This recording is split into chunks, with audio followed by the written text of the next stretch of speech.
बिहार में on the spot फैसले का सिलसिला लगातार जारी है।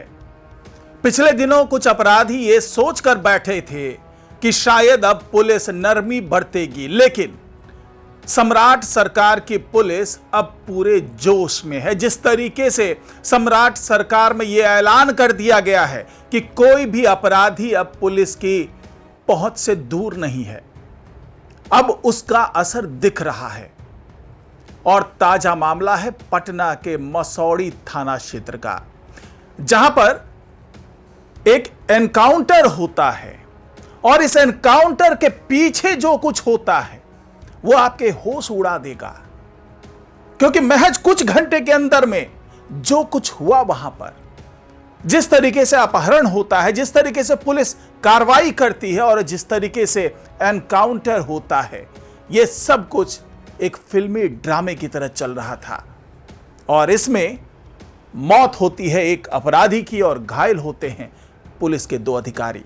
क्या है पूरा मामला, जानेंगे आज की इस खास रिपोर्ट में।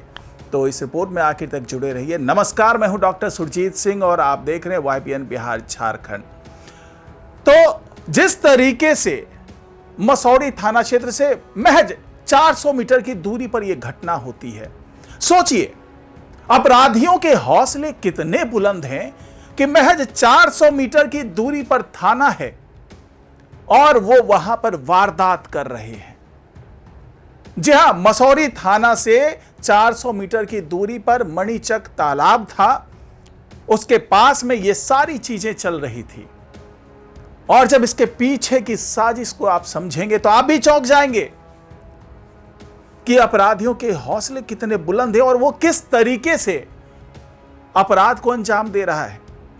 दरअसल यह पूरी कहानी शुरू होती है एक युवक के अपहरण से। और अपहरण भी कैसे होता है? अपहरण होता है ऑनलाइन मोबाइल की खरीद बिक्री से।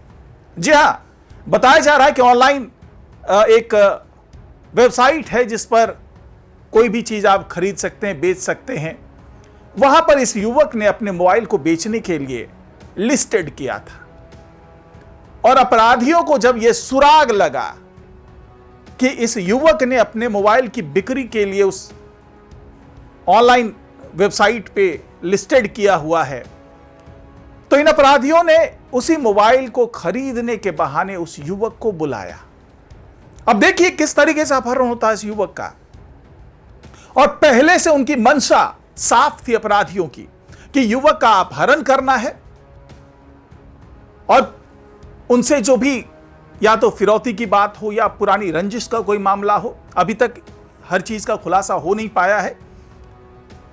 लेकिन एक बहाने से अपराधी उस युवक को बुलाते हैं। युवक अपनी मोबाइल लेकर के उस जगह पर पहुंचता है, यानी मणिचक तालाब की बात मैं कर रहा हूं, उसके पास में पहुंचता है और वहां पर पहले से घात लगाकर बैठे हुए थे 5-6 अपराधी और उसमें से एक था कुख्यात अपराधी हैदर।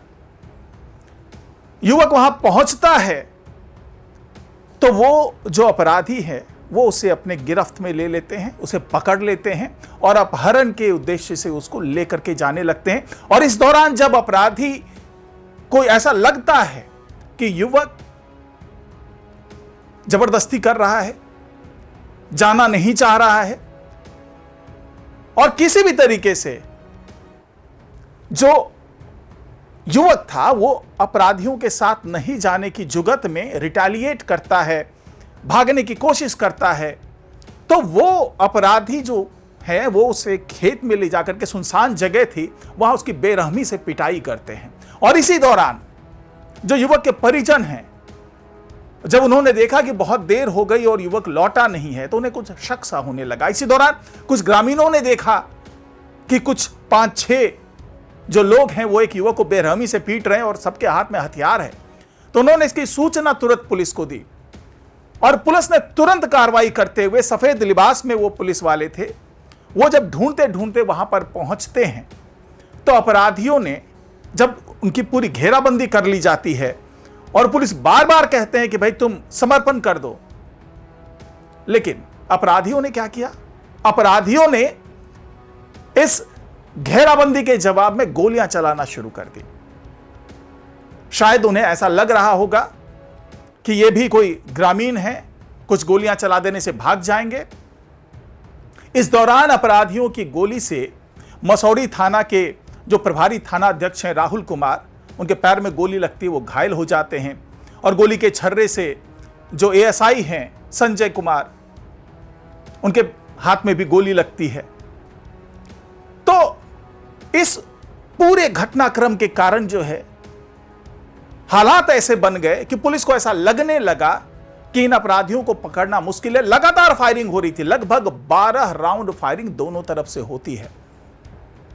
और इसी फायरिंग में एक अपराधी गंभीर रूप से घायल होता है, मोहम्मद हैदर, और बाकी के जो 3-4 अपराधी थे वो वहां से भागने में कामयाब हो जाते हैं। जब उन्हें समझ में आ जाती है बात कि ये सारे जो घेराबंदी करके बैठे हैं वो कोई ग्रामीण नहीं है, वो दरअसल पुलिसकर्मी हैं, यह आभास होते ही वो फिर भागना शुरू करते हैं।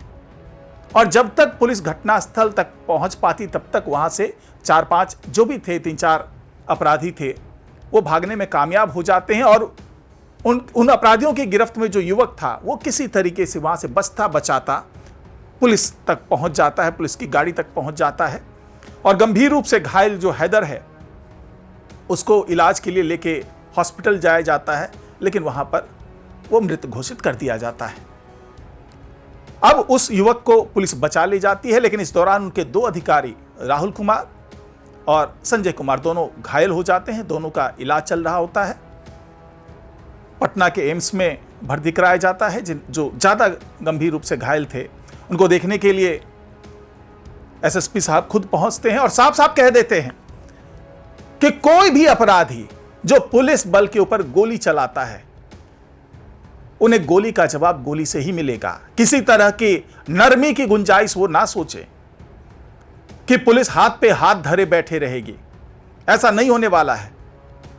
और इस घटना के बाद पुलिस आसपास के इलाके में छापामारी कर रही है। सुराग मिल चुका है कि वो जो 3 से 4 अपराधी थे वो कौन थे। जो युवक था उसने भी कई सुराग दिए हैं पुलिस को। अब पुलिस उन सभी अपराधियों की जो है वो धरपकड़ में जुटी हुई है। और साथ ही साथ ऐलान कर दिया गया है कि चूंकि उनकी पहचान हो चुकी है अपराधियों की, तो अगर उसने आत्मसमर्पण नहीं किया तो फिर उसके खिलाफ वही सारी कार्रवाई होगी जो तय किया गया है पहले। उनके घर पर बुलडोजर भी चलेगा, उनकी जो संपत्ति वो जब्त भी होगी और हर तरह की कार्रवाई की जाएगी।